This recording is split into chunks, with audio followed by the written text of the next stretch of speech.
नमस्कार दोस्तों, स्वागत है आप सभी का हमारे इस चैनल पर। दोस्तों, अगर आप जीवन में कुछ नया सीखना चाहते हैं तो इस चैनल को सब्सक्राइब जरूर करें। श्री शिवाय नमस्तुभ्यम। हर हर महादेव। पूज्य गुरुजी ने कहा कि कल नवरात्रि में पड़ने वाले इस नवमी की तिथि में आपको हरे मूंग वाला एक ऐसा उपाय करना है जो शिव महापुराण के साथ साथ लिंग पुराण में भी वर्णित है। गुरुजी कहते हैं कि हरे मूंग के दानों से किया गया ये उपाय आपके जीवन में धन धान्य की वृद्धि तो करेगा ही साथ अगर आपके बच्चों का पढ़ाई लिखाई में मन नहीं लगता है, उनकी गलत संगत हो गई है, उनमें बुद्धि ज्ञान विवेक की कमी है तो उनमें भी सुधार करेगा और आपके व्यापार में आपकी नौकरी में भी वृद्धि करेगा, जिससे आपको धन धान्य की प्राप्ति होगी और आपके जीवन से दुख का तथा दरिद्रता का एवं दुर्भाग्य का सदैव के लिए अंत हो जाएगा। तो चलिए जानते हैं क्या है वो उपाय। लेकिन उससे पहले अगर आप भोलेनाथ जी को सच्चे दिल से मानते हो तो इस वीडियो को लाइक करें और चैनल को सब्सक्राइब करके कमेंट में जय महाकाल जरूर लिखें। देखिए, पूज्य गुरुजी ने कहा कि शारदीय नवरात्रि वाली यह महानवमी है तो इसलिए आपको ये उपाय करना चाहिए। ये उपाय आपके जीवन में धन धान्य की सारी कमी को दूर कर देगा और माता लक्ष्मी स्वयं आपके घर में आकर विराजमान हो जाएंगी। देखिए, इस वीडियो में हम पूज्य गुरुजी द्वारा बताए गए दो विशेष उपायों के बारे में बात करेंगे। पहला उपाय आपके जीवन में चल रही धन धान्य की समस्या को दूर करेगा, बच्चों पढ़ाई लिखाई में मन लगेगा। और दूसरा उपाय उन लोगों को करना है जिनके जीवन में कष्ट बहुत ज्यादा है, समस्याएं बहुत ज्यादा है, आए दिन कोई न कोई परेशानी खड़ी रहती है, किसी रोग से परेशान हैं या फिर उनकी कोई विशेष मनोकामना है, तो पूज्य गुरुजी ने कहा कि दूसरा उपाय ऐसे लोगों को करना है। तो चलिए बात करते हैं गुरुजी द्वारा बताए गए खास उपायों के बारे में। देखें, इस उपाय के लिए सबसे पहले आपको जरूरत पड़ेगी एक लोटा जल की। लोटा तांबे कर लेंगे और उसमें जल अपने किचन से लेंगे। फिर इसे के साथ आपको लेना है एक बेलपत्र। बेलपत्र कहीं से भी कटी फटी नहीं होनी चाहिए और बेलपत्र की डंडी के आखिर में जो दूर होती है, यानी जो डंठल होता है, जिसे हम लोग गांठ कहते हैं, उसको आप तोड़कर हटा लेंगे। अगर आपके पास बेलपत्र नहीं है तो शिवालय जाकर शिवलिंग के ऊपर चढ़ी हुई बेलपत्र को उठाकर जल से शुद्ध करके आप उसका भी इस्तेमाल कर सकते हैं। इसी के साथ आपको थोड़ा सा शहद लेना है। देखिए, आपको 7 बूंद शहद लेना है। यह शहद आपको इस एक लोटा जल में ही डालना है और यह कार्य आप अपने घर से ही कर लेंगे। इसलिए आप एक एक करके 7 बूंद शहद इसे एक लोटा जल में पहले से ही डालेंगे। फिर सबसे आखिर में आपको लेनी है चने की दाल। 41 चने की दाल के लेनी है। 41 चने की दाल जो आप लेंगे उनको ध्यान रखेंगे कि वे कहीं से भी टूटी हुई नहीं होनी चाहिए। यानी आप सभी जानते हैं कि चने की दाल तो आधी आधी होती हैं, लेकिन उन आधी दाल भी कहीं कोई टुकड़ा टूटा हुआ नहीं होना चाहिए। इसलिए आपको आधी आधी चने की दाल होती है, वह 41 दिनकर चने की दाल ले लेनी है। अब ये सारी सामग्री लेकर आपको जाना है शिवालय।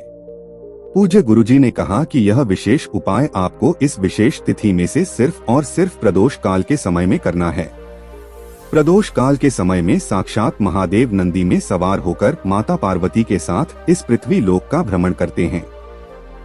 और जब भी हम प्रदोष काल के समय महादेव के सामने कोई उपाय करते हैं तो हमारी मनोकामना महाड़ एक बहुत ही जल्दी से परिपूर्ण करते हैं। तो यह आपको प्रदोष काल के समय में ही करना है। अगर आपको प्रदोष काल के समय के बारे में जानकारी नहीं है तो जान लीजिए कि शाम को जब सूर्यास्त होते हैं तो उससे 45 मिनट पहले का समय और 45 मिनट बाद का समय, यानी है जो 1.5 घंटे का समय होता है, यही प्रदोष काल के समय कहलाता है। और इसी समय आपको यह सुंदर सा उपाय करना है। अब शिवालय पहुंचकर सबसे पहले आप जो 41 चने की दाल लेकर आए हैं उनको एक एक करके शिवलिंग के ऊपर समर्पित करते जाएंगे। एक चने की दाल दीजिए और महादेव का कोई सा भी नाम लीजिएगा। महादेव का नाम लेते हुए एक चने की दाल समर्पित कर दीजिए। दूसरी चने की दाल ले और महादेव का नाम लीजिए और फिर समर्पित कर दीजिए। ऐसे आपको 41 चने की दाल शिवलिंग के ऊपर समर्पित करनी है और 41 बार ही महादेव का नाम लेना है। लेकिन गुरुजी ने कहा कि अगर शिवालय में भीड़ है तो फिर आप एक काम करेगा, एक अलग से छोटा पात्र कोई ले जाइएगा, कोई छोटी सी कटोरी ले जाइएगा, उसमें पहले ऐसे ही आप एक एक करके वहीं शिवलिंग के सामने थोड़ा कहीं दूर बैठकर आप एक एक करके यह चने की दाल इस कटोरी में डालती जाएगा महादेव का नाम लेते हुए, और 41 पूरी चने की दाल जब आप इस कटोरी में डाल लीजिए तब यह कटोरी की दाल पूरी एक साथ शिवलिंग में समर्पित कर दीजिए और महादेव का नाम ले लीजिए। लेकिन ये तब करेंगे जब शिवालय में भीड़ होगी। अगर शिवालय में भी नहीं है तो फिर आप एक एक करके शिवलिंग के ऊपर समर्पित कर दीजिएगा। फिर इसके बाद आप जो एक बेलपत्र लेकर आए हैं वह बेलपत्र आपको अपने हाथ में रखनी है और आपके जीवन की जो भी विशेष मनोकामना है जिसके लिए आप यह उपाय कर रही हैं, मान लीजिए आपका भी भाग्य आपका साथ नहीं दे रहा है, जीवन में आपके दुख बहुत, कष्ट बहुत हैं, समस्याएं बहुत हैं, आप कार्य करने के लिए प्रयास तो बहुत करते हैं लेकिन आप लगातार असफल हो रही हैं, आपकी मेहनत रंग नहीं ला रही है, तो आपको मेरे भोले बाबा महादेव से प्रार्थना करनी है। अपने जीवन में चल रही समस्या को दूर करने के लिए आप महादेव से प्रार्थना कर लीजिए और यह एक बेलपत्र आप शिवलिंग के ऊपर जहां अपने चने की दाने समर्पित की है उन्हीं चने की दाल के ऊपर आप एक बेलपत्र समर्पित कर दीजिए। बेलपत्र की चिकनी साइड का हिस्सा चने की दाल में स्पर्श करेगा और बेलपत्र की डंडी आपको अपनी तरफ रख लीजिए। अगर आप दक्षिण दिशा में बैठकर यह उपाय कर रही हैं, तो बेलपत्र की डंडी आप दक्षिण दिशा में रखेंगे या फिर जिस दिशा में आप बैठे हैं उसी दिशा में आपको बेलपत्र की डंडी रखनी है। फिर उसके बाद जो आप एक लोटा जल लेकर आए हैं जिसमें आपने 7 बूंद शहद डाला है, उस जल को आप धीरे धीरे शिवलिंग के ऊपर यानी इसी बेलपत्र के ऊपर धीरे धीरे समर्पित करते जाएंगे और लगातार शिव महापुराण के मूल मंत्र श्री शिवाय नमस्तुभ्यम का स्मरण करते जाएंगे। पूज्य गुरुजी ने कहा कि आपको सिर्फ इतना कार्य करना है इस सुंदर सी नवरात्रि की नवमी में। गुरुजी कहते हैं इस महीने पढ़ने वाली इस विशेष नवमी में अगर आप यह उपाय करते हैं तो यकीन मानिए आपको महादेव की कृपा प्राप्त होगी ही होगी और भगवान विष्णु की कृपा से आपके जीवन की इन सभी समस्याओं का अंत बहुत शीघ्रता से होगा। अब इसके बाद बात करते हैं पूज्य गुरुजी द्वारा बताए गए दूसरे छोटे से उपाय के बारे में। देखें, ये उपाय आपको अपने घर पर ही करना है। इस उपाय के लिए आपको सिर्फ एक दीपक लेना है। दीपक मिट्टी का भी ले सकते हैं या फिर आप चाहे तो अपने घर पर शुद्ध आटा मारकर उसका भी दीपक तैयार कर सकते हैं। इस दीपक में आपको शुद्ध देसी घी मिलाना है और साथ ही साथ लंबी रुई की बाती का इस्तेमाल करना है। गुरुजी ने कहा कोशिश करेगा कि अगर आपको गाय का घी मिल जाता है तो आप उसका इस्तेमाल कर लीजिए, नहीं तो फिर आप शुद्ध देसी घी का इस्तेमाल कर सकते हैं। आप देखिए यह दीपक लेकर आप पहुंच जाएंगे अपने घर में माता तुलसी के वृक्ष के नीचे। देखें, नवमी का दिन है इसलिए आप तुलसी के पौधे को न तो स्पर्श करेंगे, न ही तुलसी के पौधे की कोई पत्ती तोड़ेंगे और न ही तुलसी के वृक्ष को किसी भी प्रकार से आप छुएंगे।